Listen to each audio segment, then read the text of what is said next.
That was really the wake-up call. When I couldn't buy the house, that the ripple effects of not being smart with my money now didn't just impact me, they impacted my wife. Essentially, all that landed me in a panic attack. I surrounded myself with other investors so I could learn the process. I told everybody I was an investor. He says, buy the house for 116. Can you do it in 30 days? I had no idea how to buy a house. And so I just looked at him and I was like, yeah, man, I can do it. It was 90 days after I had that panic attack when we closed on that house. The ripple effects of not being smart with my money now didn't just impact me, they impacted my wife as well. That was really the wake-up call. When I couldn't buy the house and I was starting to see that my poor financial decisions were, the harmful effects of them were spilling over onto her, it really kind of punched me in the gut and made me realize, man, you've got to figure out a way to make more money and be more responsible with the money that you have so that you're not impacting somebody else by your poor decisions, and that I could afford to give her the things in life that I felt like she deserved. Even planning for kids,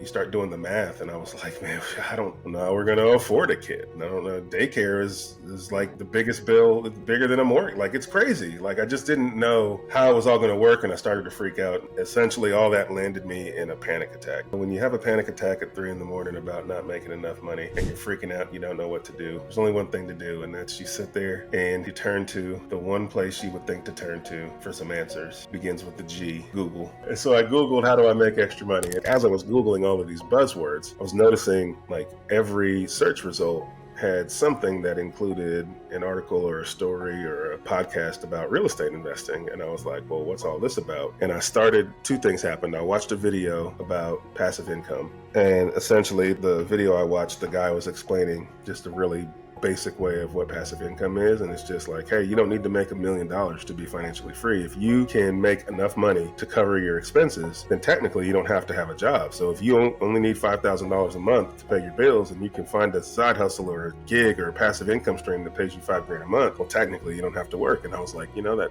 makes a lot of sense. And then he said the way I did it was through real estate. I just started buying real estate. He said he owned 20 or 22 houses or something like that, and that gave him enough passive income to be financially free. And I was in my head, I was like, that doesn't seem like that much. It doesn't seem like a lot. It seems achievable to me. Now, mind you, I had none of the things that would allow me to think that that was achievable. I had no money for a down payment. I had $1,000 saved up in my savings account. I had bad credit still. I didn't have any of the pieces that would make you think that being a real estate investor was a good idea. But just the whole conceptually, I was like, this seems doable. Not in the next, month or so, but I could buy some houses. I'll figure that part out. I just started telling people I was a real estate investor. I never bought a house. I didn't know how to buy a house. I didn't know where the down payment was going to come from. I didn't know where the financing was going to come from. I didn't know how I was going to renovate it. I didn't know anything, but I just started telling people I'm a real estate investor. I'm buying rental properties. Let me know if you have something, right? I just told that to everybody. The second thing I did was I was very intentional about surrounding myself with people who were actually doing it, because I was like, I don't know how to do it. I got to find people who know how to do it so I can see what the heck they're doing. It wasn't just I follow people on social media. I found every real estate meetup in my local market that I could find,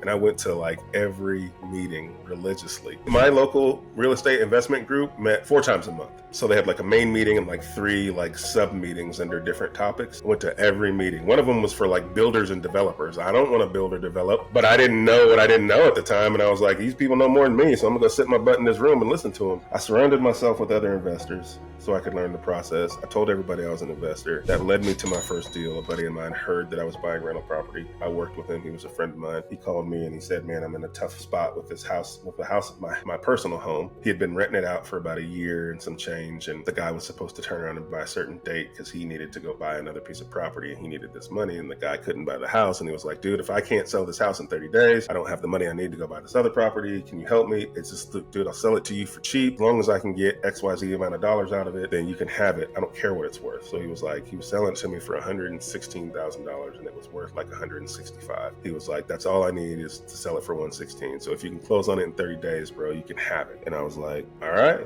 I'll do that. And the only reason he even brought that property to you is because you were already in that zone of, I'm a real estate investor. This is what I'm going to do. Now, was it a turnkey property where you could just go and rent it out? I wouldn't call it turnkey, but we did just rent it out. So what happened was, he says, buy the house for $116,000. can you do it in 30 days? And I had no idea how to buy a house at all. And so I just looked at him and I was like, yeah, man, I can do it. He worked in my same building. And so after I said, yeah, he was like, all right, well, what do we do? And I was like, I'll hold that thought. And I ran back to my desk and I Googled, how do you buy a house without a real estate agent? And it said that you needed to sign a contract, like a purchase and sale agreement. And I was like, cool, where do you get a purchase and sale agreement? I just downloaded some random purchase and sale agreement off the internet. I put our names on it, put the home price on it, and we signed this document. That's not legal advice. Don't do that. It's a terrible idea. But that's the mindset I had. Is like, I was going to figure out each problem in front of me and then worry about the next one when it comes. So we signed the contract. He was like, all right, so we're closing in 30 days. And I was like, yep. The only catch with that plan is that I didn't have a 401k. So I had to go to my wife and ask her to borrow it from her 401k. And so we did that, man. We borrowed it from her 401k. We bought the house. The person who was living there, we raised the rents to market rents. And we said, you can stay if you want, but we're going to have to raise the rents. And so that's what he did. He stayed. We raised the rents. We started cash flowing almost immediately. We didn't really have to renovate it until he moved out in a couple of years. After I did that first deal, it was 90 days after I had that panic attack when we closed on that house. And 90 days later, I own an asset that's paying for itself and paying me for owning it. To go from panic attack about money to owning a cash flowing asset and access to $30,000 in 90 days is freaking mind blowing.